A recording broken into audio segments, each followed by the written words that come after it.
We now live in a hyper-connected world, right? We are hyper-connected almost all the time. But when we get into the healthcare ecosystem, we are not hyper-connected anymore. How do I build out the right architecture for today's environment? Okay. We don't know what's going to happen tomorrow, but we've got to make sure that we're prepared to be able to scale to it. You know, and when you're not able to scale one year after you've bought your equipment, you've got some problems. When you build a network, nowadays, it's almost like real estate. In real estate, it's location, location, location. In network, it's got to be bandwidth, bandwidth, bandwidth.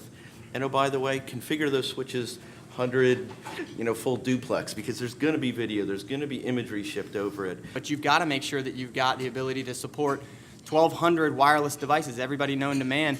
I think we need to make sure that we are capitalizing as much as we possibly can with our vendors. The explosion of mobile devices happened so quickly, and we weren't planning for all those people. I mean, we kind of planned for them to walk through and get a guest IP address and that kind of stuff.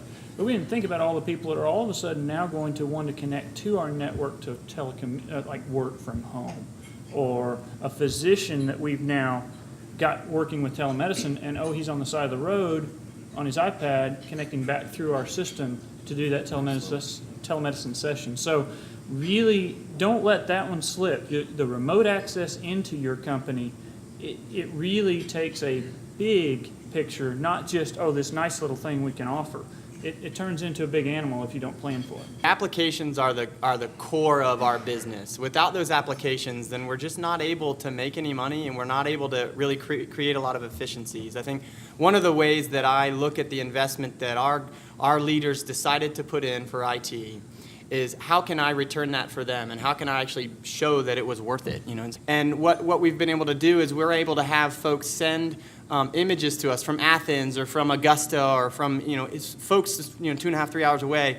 They'll send us the image, and our physicians will be able to actually look at the image prior to them actually transporting the patient. A lot of times, folks would just transport the patient to Grady. These are stroke patients. They every second counts for them.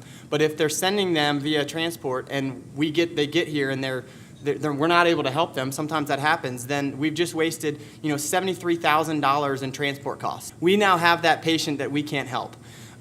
So what we were able to do is to say, listen, you guys were able to transfer images of 33 people, and you only transported four or five of them, and they were good candidates, and we brought them here. Look at all this money that you saved, and that was a return on investment in 4 months or something like that.